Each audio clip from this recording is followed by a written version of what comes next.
Hello and welcome into Rebecca K Crochet. I'm Becky, your yarn host, and today what we are going to make is this linked treble crochet. It creates this really nice pattern textural stitch.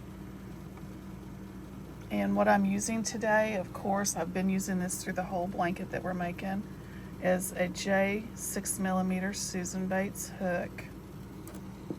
And I am just using my scrap cake still going on the same scrap cake. So we're getting close, but this is a 4-weight yarn. You can do this stitch with any yarn that you would like.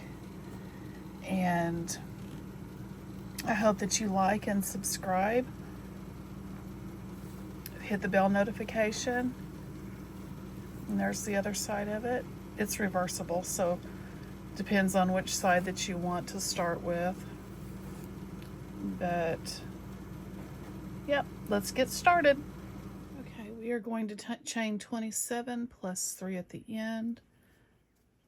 And this is how you chain.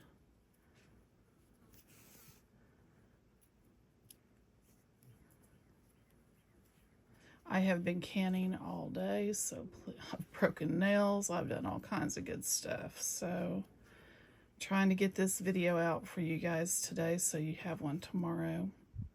I'll be back when I get my 27 plus 3, so 30 chains. How we start our linked treble crochet is we pull up a loop, just like we're going to Tunisian. We go through our next stitch, pull up a loop. We have 3 on our hook. Go through our next stitch, pull up a loop, and we have 4 on a hook. Then we're going to go through 2, go through 2, and go through 2. This one does count as your first one. This is your second one. So instead of yarning over twice, how we're going to do this is we are going to go through that first bar, pull up a loop, go through that second bar, pull up a loop, and then go through the next stitch down below and pull up a loop. Then we do our, sorry, my yarn was sitting on top of my ball. Then we are going to pull through 2 and go back just like a treble crochet.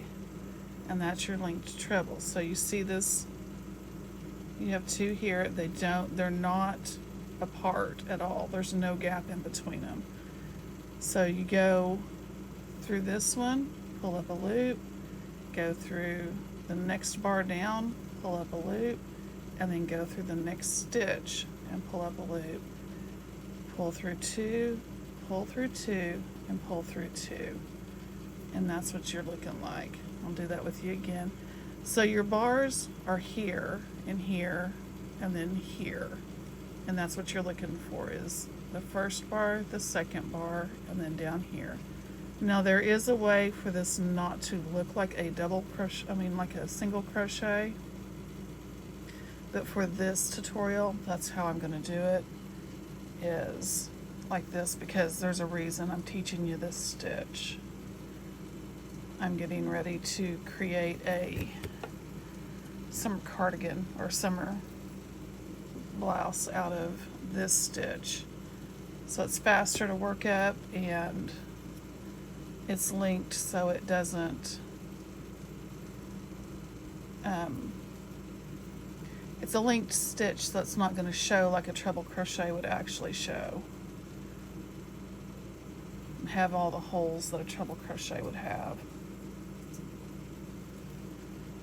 And as you can tell, I haven't been crocheting a whole lot this week. I have been 100% in the kitchen.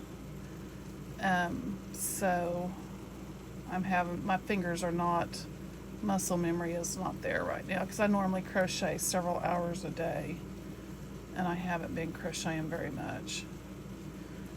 The last 3 days, I have actually done nothing but can and dehydrate. So I did this morning, sorry, dog's barking. This morning I actually cut up and dehydrated 40 pounds of squash and zucchini. and I did salsa, and yesterday I did 24 quarts of pickles, and I did tomatoes yesterday also, and dehydrated a whole bunch more zucchini and squash. And then day before that I did 23 pints of relish. So I've been really busy. And right now, while I'm doing this, I have my scraps for my vegetables going in the roaster, because that's how I make a big deal of vegetable stock to can. And I've done two pots of, so far, of vegetable stock with my scrap leftover stuff, because nothing goes to waste around here. So that's an update for you too. So this is the linked treble crochet, and I'll show you what it's going to look like here in just a second. It is a little bit slower stitch until you get used to it. I'm actually doing this on its side. I'm actually crocheting it sideways instead of normal. It's easier for me to do it that way, but if you don't mind doing it this way and going in like this, you know, then do it like that. But I can hold it sideways and not have to hold my hands up, and I don't mind that at all. And it looks the same.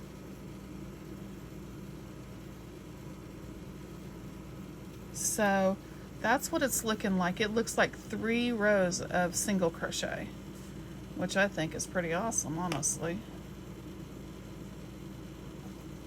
So instead of doing, you could actually do a double treble, which would be hooking it one more time, and there is absolutely no space in this. There's no spaces in your treble at all. I'm pulling it apart and you can't even tell. So a regular treble, if you haven't done a regular treble, I'll show you what it looks like. You yarn over twice, you go through the next stitch, and you pull through 2, you pull through 2, and you pull through 2. And see how much gap is in there? And I want to make a summer top where I don't have to wear like a tank top underneath it. I can just wear my crocheted summer top. And I thought, well, this treble stitch may be something that might be a little bit easier. But I don't want these big old gaps in there. So that's why I thought I'd do the linked treble. And I'm going to do this until I have a square, and I'll come back whenever I get to the end of this row right here. I'll be back to show you how to start the next row. Okay, so now what we need to do, we are at our last stitch. I had to redo this. Pull it down a little bit. We're at our last stitch, so we do it like normal. I started going before I started filming. That was not good. I did a whole row before I realized I didn't hit the record button. Pull through 2, pull through 2, pull through 2. That's our last stitch. I already counted these and know I have 27. So we chain 3, turn our work, and in those chain stitches, we are going to pull up a loop. We'll go through the second one, pull up a loop, and go through the one we're coming out of and pull through a loop, pull through 2, pull through 2, and pull through 2. Whoops. Habit.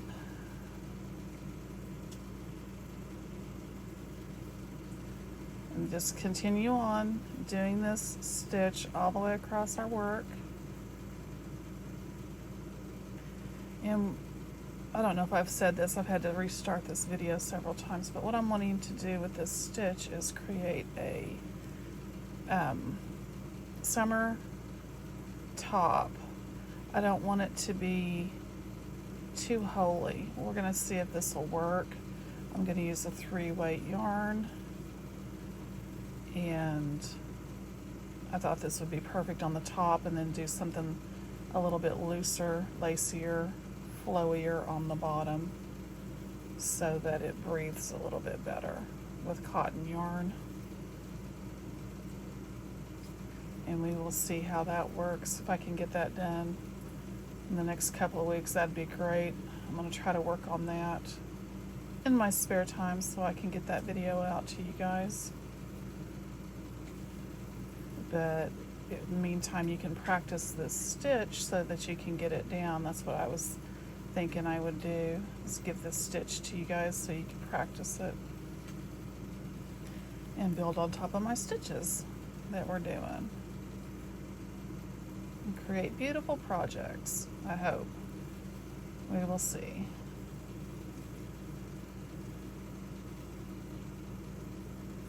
And that's what we're looking like so far. So I will be back whenever I get my square done and show you what it looks like. Okay, here is what it looks like now that we are finished. It does have a little bit of a textural wave to it. If you don't want that, you'll have to block it. But this is what it looks like finished. And then if you want to put it onto your blanket, you just do your granny squares around the edge, or your granny clusters around the edge, and make sure that you have the right number to go around. And that is how you do this stitch. Hope you like it. Have a great day. See you on the next one.